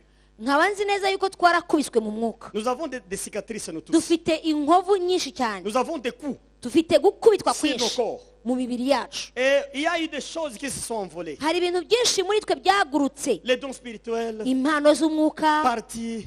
byaragiye. Vous savez qu'au Sheol, on vient même te prendre les dons spirituels. ese muzi ko ikuzimu baza bakakunyaga n'impano zawe On z'umwuka, prend les dons. barazitwara Très bien. barazitwara On amène là-bas. bakazijyana hariya. Là, ça ne travaille pas, mais on garde là-bas. hariya ntabwo bazikoresha ariko Tu barazibikira. vas essayer de créer le miracle au nom de Jésus, rien. ukagerageza gukora igitangaza mu izina rya Yesu, reka da, Tu ne restes qu'avec les mots seulement. les mots, ugasigarana les mots umunwa vides. tu ukavuga ariko nta buzima. Alors, nous avons eu des problèmes. twagize rero ibibazo, Le diable nous a ravis. satani yaratunyaze. Je lis son nom aujourd'hui, c'est l'accusateur. uyu munsi nasomye izina rye ngo ni umurezi, Mais Matthieu le nomme, Jésus l'a nommé le voleur. ariko muri Matayo Yesu amwita Il est umujura. voleur. ni Il a umujura, volé. yaribye. Et nous sommes en situation catastrophique, nous tous, none turi mu spirituellement. bihe by'akaga, turi mu biza, Des conflits dans la maison, hari ibibazo mu nzu, les problèmes de famille, hari ibibazo mu miryango, les besoins, hari ibintu umuntu akennye, les enfants, hari abana bafite ibibazo, l'état de la femme, hari uko umugore wawe situation abayeho, de l'époux, hari uko umugabo wawe abayeho, des dettes en banque, hari imyenda muri des banki, maladies. hari indwara. Nous sommes battus. turakubiswe. Et avec ces blessures, nous nous amenons au front encore. hanyuma twaba tumeze gutyo tukaza ku rugamba. Mais qu'est-ce que le diable va faire? satani azabigenza ate nuza umeze utyo? Il sait que ce Messie a une blessure. arabizi kuri kajoriti, Touche encore. ongera ukoreho noneho, Touche là. kora aho ngaho urebe, Touche le pied ongera là qui a ukore des aho ngaho problèmes. kuri cya kirenge, Hey, fini. utake. Maintenant, spirituellement, regarde, tu commences à tangiye kaguru kamwe faire nyamwihina. ça. Quel combat tu vas mener? uzarwana ute se? Quel combat tu vas mener? uzarwana ute? Jamais. ntabwo bikunda. Mais en fait, nous avons besoin, et vous et moi, d'une réhabilitation spirituelle. wowe nanjye rero dukeneye gusanwa mu buryo bw'umwuka. Il faut que Dieu nous construise encore de nouveau. imana ikongera ikatwubaka tukubakika. Ça, j'appelle la récréation aho spirituelle. ngaho ni ngo ni ukongera kubakika mu buryo Il nous bw'umwuka. recrée, il nous arongera recrée. akakubaka kandi ukubakika Il nous neza. recrée de nouveau. arongera akakubaka Et neza. spirituellement, nous sommes rajeunis. hanyuma mu mwuka tukongera tukaba batoya. Même si nous avons l'âge avancé. nubwo twaba tumaze gukura, Mais quand nous sommes réhabilités, ariko iyo twasanwe nous avons encore une foi jeune. twongera kugira ukwizera kukiri guto. Spirituellement, nous avons la chance de devenir jeunes. turongera tukahinduka bashya ko dufite ayo Et mahirwe. c'est avec cette force que nous allons faire izo des mbaraga exploits. rero nizo twongera kwinjira kugira ngo tugere ku bikomeye. La réhabilitation spirituelle concerne deux réalités. gusanwa ko mu mwuka rero kureba ibintu bibiri. C'est l'habillement spirituel. ni umwambaro wo mu mwuka. L'habillement spirituel. umwambaro wo mu mwuka. Quand je parle d'habillement, je vois l'idée de l'habit.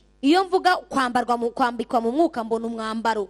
Mais vous pouvez déjà imaginer dans la Bible là où on dit habillez-vous.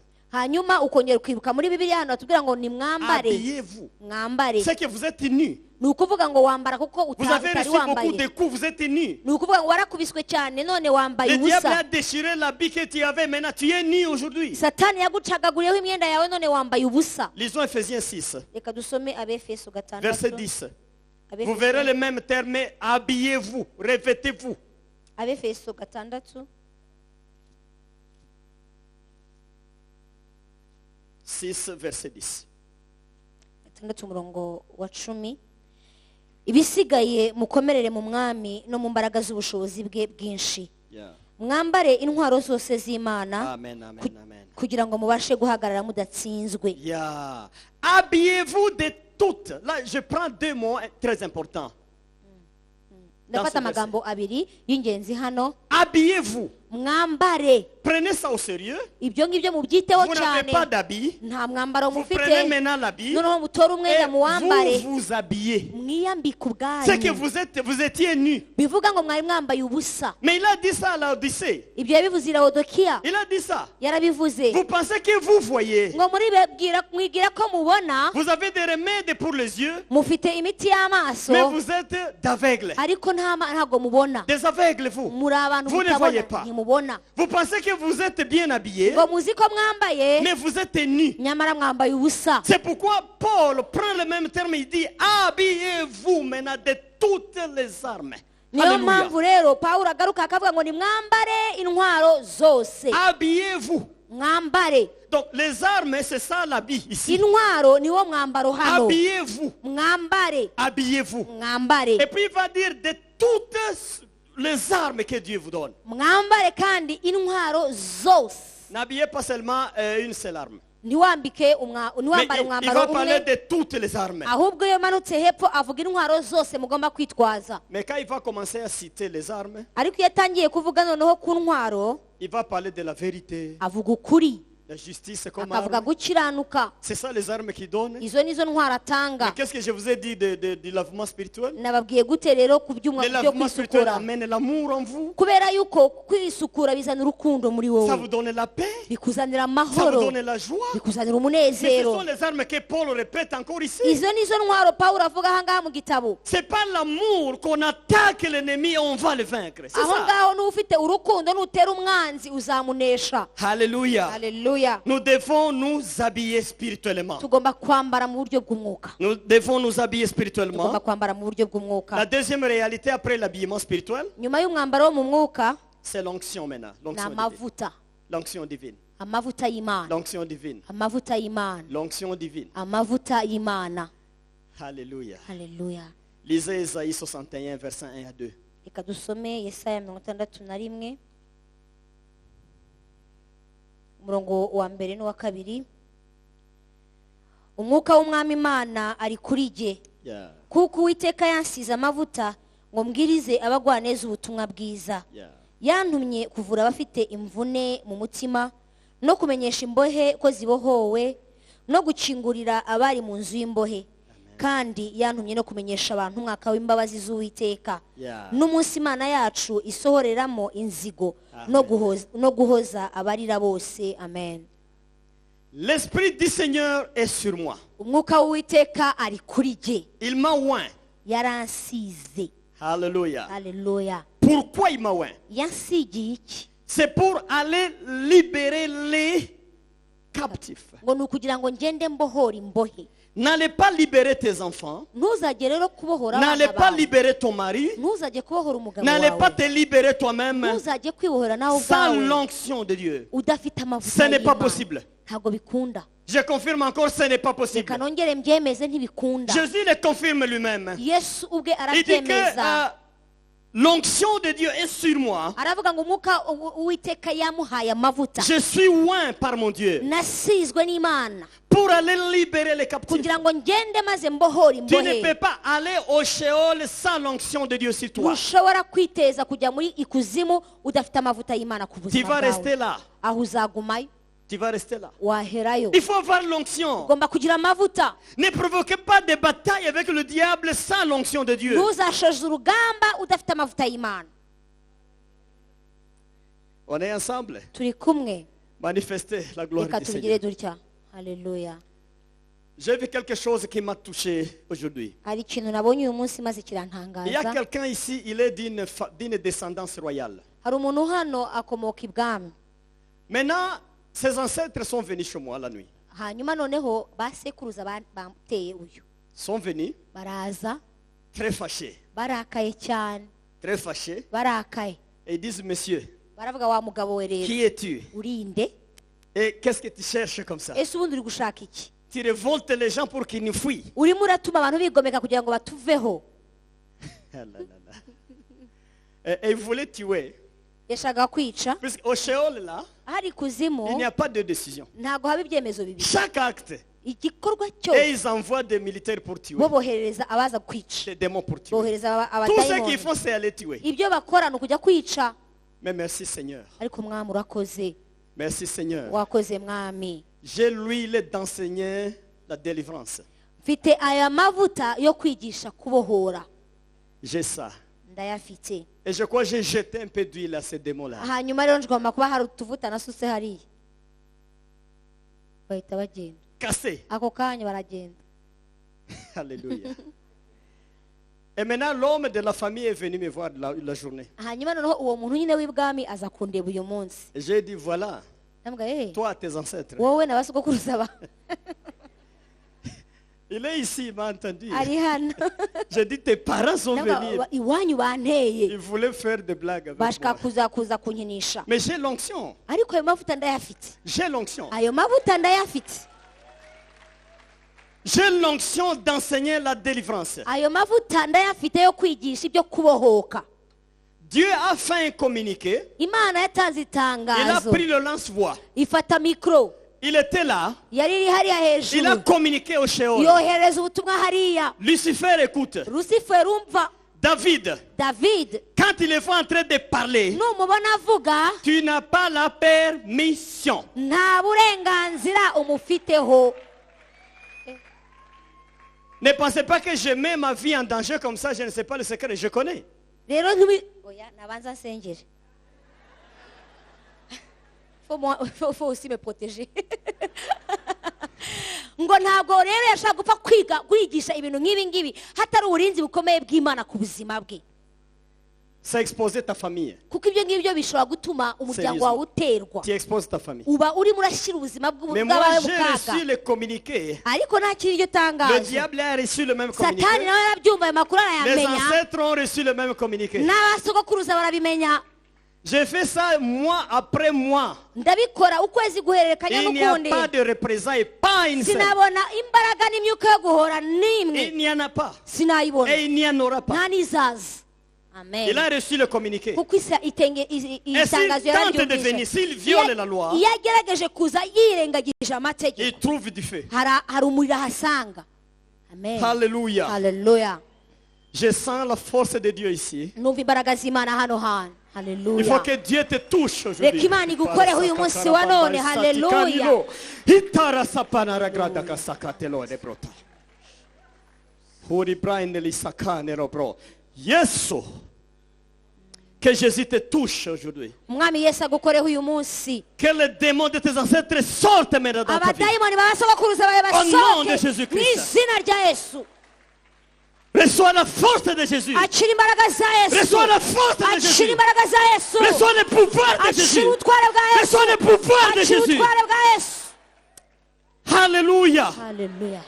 L'onction, ce n'est pas pour pasteur David seulement. Amavuta ntabwo yabereyeho ubuzima bwa Tous Dawudi les gusa, saints de Dieu qui sont ici. ahubwo abera b'Imana bose Vous bari avez hano. droit à l'onction de votre Seigneur. Namwe mufite uburenganzira bwo kwakira amavuta ava ku mwami Et wanyu. ce soir, vous allez recevoir l'onction de votre Uyu Seigneur. mugoroba murakira amavuta avuye ku mwami wanyu. Nous serons réhabilités tous ce soir. Turasanwa par notre twese Dieu. uyu mugoroba. Nous aurons une force spéciale ce soir. Turagira imbaraga zidasanzwe uyu Une mugoroba. force qui va écraser la force du mal. Imbaraga zo gukubita hasi imbaraga za Satani. Alléluia. Haleluya. Alléluia. Haleluya. L'Esprit de Dieu est sur moi. Umwuka w'Iteka ari kuri Il m'a je. oint Yansigiye pour la libération des captifs. kugira ngo mbohore ababoshe.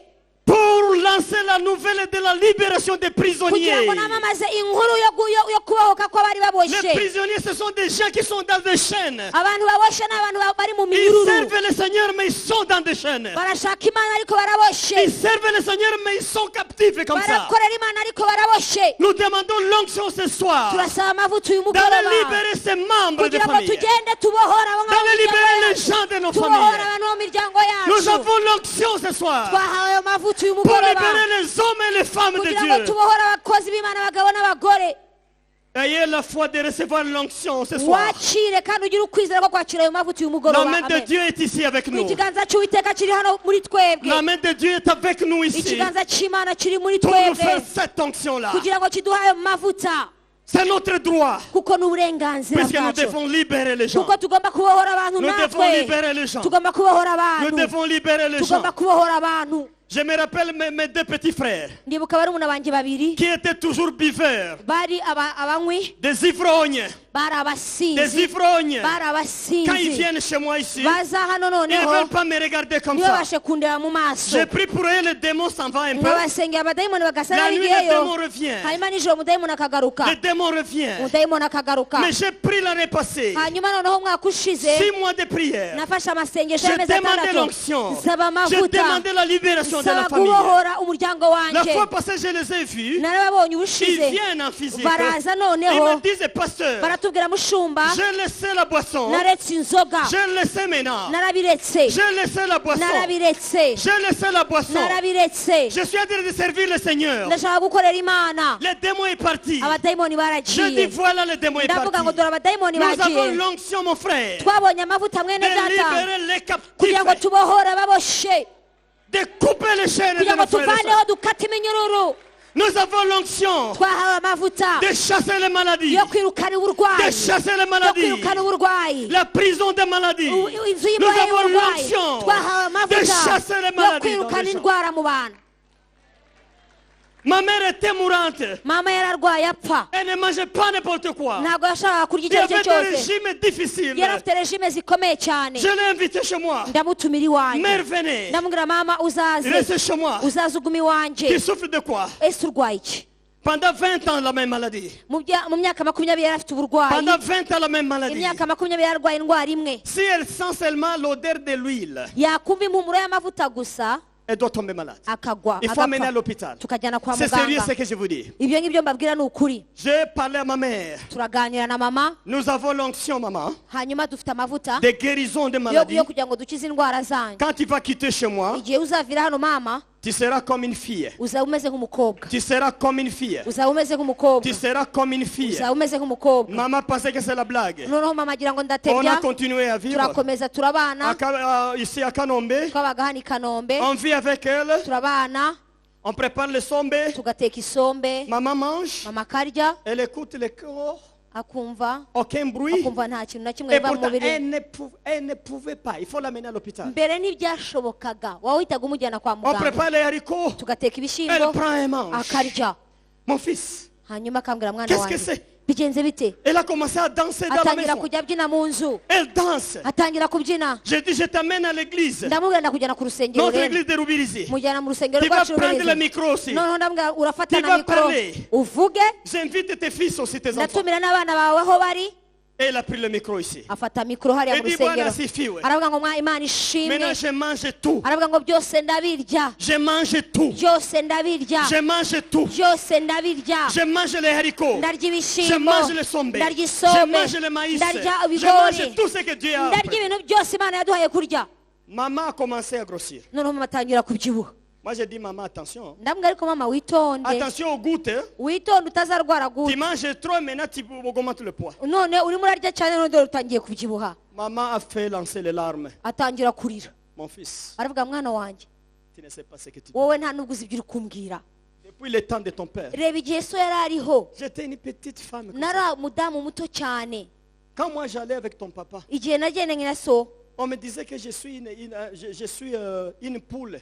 bambwiraga ko ndi inkokokazi Mais j'ai beaucoup de poussins. kuko ufite udushwi Parce que twinshi j'avais beaucoup d'enfants que vous êtes. kuko nari mfite abana benshi aribo Mais une mwebwe petite femme, mais avec beaucoup d'enfants. nari akagore gato cyane ariko gafite n'abana benshi cyane Maintenant que mes fesses commencent aussi à bouger dans la route, noneho ko ntangiye kuzana ikimero mu muhanda tu écoutes ça. uranyumva ibyo ngi Ma mère qui me parle de ses fesses. mama umbwira iby'ikimero Tu penses que c'est la blague ça? none se uribaza ko ari ibyo Elle guseka voulait me fermer la bouche. yashaka ngo nceceke Tais-toi mon fils. wowe Tu ceceka es serviteur de Dieu. wowe uri umukozi Mais w'imana laisse-moi piétiner maintenant. ariko reka njyewe noneho ngende Je suis mbikandagira guéri. kubera ko narakize Nous avons l'onction de notre Seigneur. dufite amavuta ava ku mwami wacu Nous avons l'onction de notre Seigneur. dufite amavuta ava ku mwami wacu Les sortes de maladies amenées par les ancêtres. iza ndwara zose zatewe na ba Au nom de sogokuruza Jésus-Christ. mu izina rya yesu Nous kirisito voulons que ces maladies quittent le corps. de turavuga ngo ces izo disciples. ndwara nizigende mu izina rya yesu Les espèces de maladies. izo ndwara zose amoko Les yose espèces de dangers. amoko y'indwara zose J'aimerais que la force de Dieu te touche là où tu t'assois. ndagira ngo imbaraga z'imana zigukoreho wicaye J'aimerais que la hose force de Dieu te ndasabira touche ngo là où imana tu es. z'imbaraga aho uri hose zigukoreho Je prophétise ta guérison. ndavuga ngo ukire aka Je kanya prophétise ta guérison. ndahanura gukira Je prophétise ta guérison. ndahanura gukira Je prophétise ta guérison. Je prophétise ta guérison. Je prophétise ta guérison. Je prophétise ta ndahanura guérison. gukira Je prophétise ta ndahanura guérison. gukira Alléluia. haleluya Alléluia. haleluya Je prophétise ta guérison. C'est ça. ndahanura gukira Je prophétise ta guérison. ndahanura gukira haleluya Le Seigneur nous amène des gens dans la prière. umwami aratuzanira abantu mu Il masengesho nous amène des gens dans la prière. akatuzanira abantu mu Je dois masengesho stopper la prédication ngomba guhagarika et prendre 10 minutes à prier. nkafata umwanya Je w'ibirori vais vous icumi demander de tugasenga vous lever. reka mbahagurutse Nous kugira ngo demandons la réhabilitation kuko spirituelle. tugiye gusaba gusanwa mu buryo bw'umwuka Demandez l'onction de Dieu. usaba amavuta y'imana Demandez l'onction de Dieu. usaba amavuta Là où y'imana nous avons été déchirés, hahandi twacitse nous demandons l'onction. aho tuhasaba amavuta Je sens qu'il y a une puissance qui veut agir ici. ndabona hari imbaraga z'imana zishaka gukorera Là où nous aha avons hantu été touchés, aho twakozweho nous demandons l'onction de Dieu. turasaba amavuta y'imana Je sens que le Seigneur marche. ndumva imana irimo iragendagenda Je hano sens que le hantu Seigneur nous ndabona visite. umwami arimo agendagenda hano Je adusura sens qu'il nous visite, ndabona le umwami Père. yesu arimo atugenderera Le Père des armées nous visite. uwiteka nyiringabo Le aradusuye Père des armées nous visite. uwiteka nyiringabo aratugendereye Ouvrons nos bouches. reka tubumbure iminwa Prions le yacu Seigneur ensemble. reka dusenga imana turi Demandons kumwe l'onction. ora masandara Nous bosha demandons l'onction. turasaba amavuta Nous demandons l'onction, turasaba Père. amavuta L'onction de Dieu. turasaba amavuta yawe mana L'onction de Dieu. amavuta yawe L'onction de Dieu. amavuta yawe L'onction de Dieu. amavuta yawe mana L'onction de Dieu. amavuta yawe L'onction de Dieu. amavuta yawe L'onction de Dieu. amavuta yawe L'onction de Dieu. amavuta yawe L'onction de Dieu. amavuta yawe L'onction de Dieu. amavuta yawe L'onction de Dieu. amavuta yawe L'onction de Dieu. amavuta yawe L'onction de Dieu. amavuta yawe L'onction de Dieu. amavuta yawe L'onction de Dieu. amavuta yawe L'onction de Dieu. amavuta yawe L'onction de Dieu. amavuta yawe L'onction de Dieu. amavuta yawe L'onction de Dieu. amavuta yawe L'onction de Dieu. amavuta yawe L'onction de Dieu. amavuta y'Imana L'onction de Dieu. amavuta y'Imana L'onction de Dieu. amavuta y'Imana L'onction de Dieu. amavuta y'Imana L'onction de Dieu. amavuta y'Imana L'onction de Dieu. amavuta y'Imana L'onction de Dieu. amavuta y'Imana L'onction de Dieu. amavuta y'Imana L'onction de Dieu. amavuta y'Imana Alléluia, l'onction de Dieu. Alléluia, amavuta y'Imana L'onction de Dieu. amavuta y'Imana L'onction de Dieu. amavuta y'Imana L'onction de Dieu. amavuta y'Imana L'onction de Dieu. amavuta y'Imana L'onction de Dieu. amavuta y'Imana L'onction de Dieu. amavuta y'Imana L'onction de Dieu. amavuta y'Imana L'onction de Dieu. amavuta y'Imana L'onction de Dieu. amavuta y'Imana L'onction de Dieu. amavuta y'Imana L'onction de Dieu. amavuta yawe L'onction de Dieu. amavuta yawe L'onction de Dieu. amavuta L'onction de Dieu. amavuta L'onction de Dieu. amavuta y'Imana L'onction de Dieu. amavuta y'Imana L'onction de Dieu. amavuta y'Imana L'onction de Dieu. amavuta y'Imana L'onction de Dieu. amavuta y'Imana Au nom de Jésus, l'onction de izina Dieu. rya Yesu Au nom de Jésus, l'onction de Dieu. amavuta y'Imana Au nom de Jésus, l'onction izina de rya Dieu. Yesu Au nom de Jésus, l'onction de Dieu. Au nom de Jésus, l'onction de amavuta Dieu. y'Imana mu izina Au rya nom de Yesu Jésus, l'onction de amavuta Dieu. y'Imana mu izina rya Au Yesu nom de Jésus, l'onction de Dieu. amavuta y'Imana mu izina rya Au Yesu nom de Jésus, l'onction de Dieu. amavuta y'Imana mu izina Au rya nom Yesu de Jésus amavuta Christ. y'Imana mu Au izina rya Yesu nom de Jésus, reçois. amavuta y'Imana mu Au izina nom rya de Yesu Jésus, reçois. amavuta Au y'Imana mu izina nom de rya Jésus, Yesu reçois. amavuta Au y'Imana nom de Jésus, amavuta reçois. y'Imana Au nom de Jésus, reçois. Au nom de Jésus, reçois. Au nom de Jésus, reçois. Au nom de Jésus, reçois. Au nom de Jésus, reçois. Au nom de Jésus, reçois l'onction. Au nom de Jésus, reçois l'onction. Au nom de Jésus, reçois l'onction. Au nom de Jésus, reçois l'onction. Au nom de Jésus, reçois l'onction. Au nom de Jésus, reçois l'onction. Au nom de Jésus, reçois l'onction. Au nom de Jésus, reçois l'onction. Au nom de Jésus, reçois l'onction. Reçois l'onction. Reçois l'onction. acira aya mavuta Reçois l'onction. acira ayo mavuta Reçois l'onction. acira ayo mavuta Reçois l'onction. acira ayo mavuta Reçois l'onction. acira ayo mavuta Reçois l'onction. acira ayo mavuta Reçois l'onction. acira ayo mavuta Reçois l'onction de Dieu. acira ayo mavuta y'Imana Reçois l'onction de Dieu. acira mavuta y'Imana Reçois l'onction de Dieu. acira mavuta y'Imana Reçois l'onction de Dieu. acira gusigwa n'Imana Reçois l'onction de Dieu. acira gusigwa n'Imana acira oh hallelujah oh ramashandarabo sareko sataraboya Alléluia. hallelujah Qui sent qu'il y a quelque chose qui entre? abantu bumva hari ikintu kibinjira mu buzima bwawe wumva hari igihinduka mu buzima bwawe Manifeste si tu sens quelque niba chose. hari ikintu wumva kiri guhinduka kiri gukorwa mu buzima bwawe Il y a des gens qui montrent. hari abantu Si tu n'as pas encore entendu, niba nta kintu urumva muri wowe nous allons répéter la prière dans 2 minutes ce qui reste. turaza kongera muri iyi minota ibiri dusubiremo uko Demande tuvuga l'huile de Dieu sur toi. usaba amavuta y'Imana akumanukeho L'onction de Dieu sur toi. wumva amavuta y'Imana akumanukeho Demande l'onction de Dieu sur toi. saba ugusigwa kw'Imana ku buzima bwawe C'est la force qui nous envoie au Sheol. kubera yuko niyo mpamvu itwohereje Quand nous hariya avons l'onction de iyo Dieu, tumaze kugira amavuta Nous allons y'Imana twinjira et hariya le diable ne nous résiste pas. kandi satani ntabasha kuduhangara Profite de ce moment. aka kanya rero gasingire Demande l'onction encore. saba amavuta y'Imana L'onction de Dieu. L'onction de Dieu. amavuta y'Imana L'onction de Dieu. amavuta y'Imana L'onction de Dieu. amavuta y'Imana L'onction de Dieu. amavuta y'Imana